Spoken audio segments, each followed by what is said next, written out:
ताजमहल की गिनती दुनिया के 8 अजूबों में की जाती है और यह भारत के 7 अजूबों की सूची में भी शामिल है। कहा जाता है कि ताजमहल को शाहजहां ने अपनी प्रिय बेगम मुमताज महल की याद में बनवाया था। लोग इसे शाहजहां और मुमताज महल के प्रेम की निशानी बताते हैं।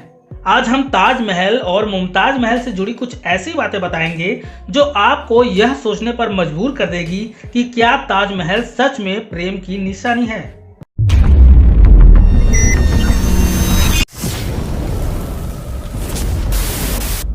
आपको बता दें कि मुमताज महल का वास्तविक नाम अर्जुमंद बानो बेगम था। मुमताज महल का जन्म 29 अक्टूबर 1593 में आगरा में एक पर्शियन फैमिली में हुआ था।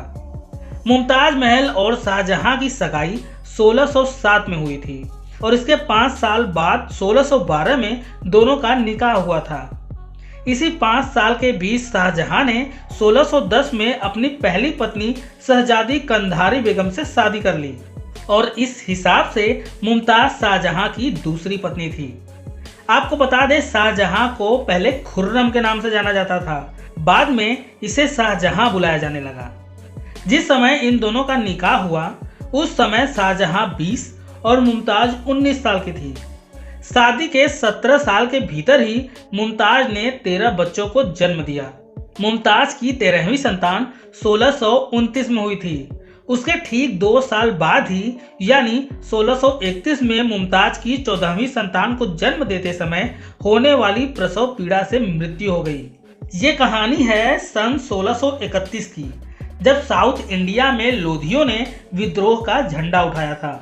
तब शाहजहां की बीवी मुमताज 14वीं बार प्रेग्नेंट थी।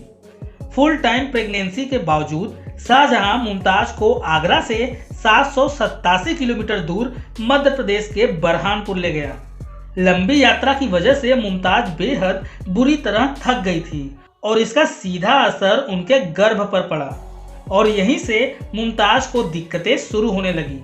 16 जून 1631 की रात को मुमताज की प्रसव पीड़ा बढ़ गई। उस वक्त शाहजहां डेक्कन के विद्रोह को खत्म करने के बाद की रणनीति बना रहा था। तभी उसे मुमताज के हालत की खबर मिली, लेकिन वह मुमताज के पास नहीं जा सका। 30 घंटों की लंबी जद्दोजहद के बाद मुमताज ने आधी रात को अपनी 14वीं संतान यानी बेटी गौहर आरा को जन्म दिया। लेकिन 30 घंटों की इस प्रसव पीड़ा के बाद मुमताज का हाल बेहाल था। बच्ची को जन्म देने के बाद मुमताज बदहवास हो चुकी थी, जिसकी खबर शाहजहां को उसकी बेटी जहां आरा ने दिया। तब शाहजहां ने हरम जाने का फैसला लिया। जब शाहजहां हरम पहुंचा तो उसने मुमताज को हकीमों से घिरा हुआ पाया।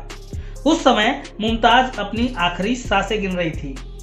बादशाह की आवाज सुनकर मुमताज ने अपनी आंखें खोली। मुमताज को रोता देख शाहजहां उसके सिर के पास बैठ गया। उसके कुछ ही समय बाद ही मुमताज ने 17 जून 1631 को अपना दम तोड़ दिया। मुमताज के मरने के बाद शाहजहां ने उसकी याद में एक अद्वितीय इमारत बनवाने की ठानी और यहीं से मुमताज के मृतक शरीर का बुरा हाल शुरू हुआ।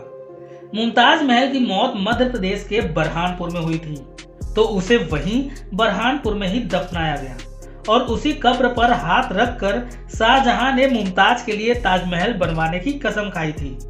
मुमताज को बरहानपुर में ताप्ती नदी के किनारे दफनाया गया था और यहीं पर शाहजहां ताजमहल बनवाना चाहता था, लेकिन वहां की मिट्टी सही ना होने की वजह से ताजमहल को आगरा बनवाना उचित समझा गया। शाहजहां के आदेश से आगरा में इमारत का निर्माण कार्य शुरू हो गया। धीरे धीरे मुमताज की मौत को 6 महीने हो गए। मुमताज के मौत के 6 महीने बाद ही मुमताज के शव को कब्र से निकाला गया और फिर आगरा में यमुना नदी के किनारे ताजमहल परिसर में ही फिर से दफनाया गया। फिर लगभग 10 साल बाद मुमताज के मृतक शरीर को फिर कब्र से निकालकर ताजमहल के मुख्य इमारत में फिर से दफनाया गया।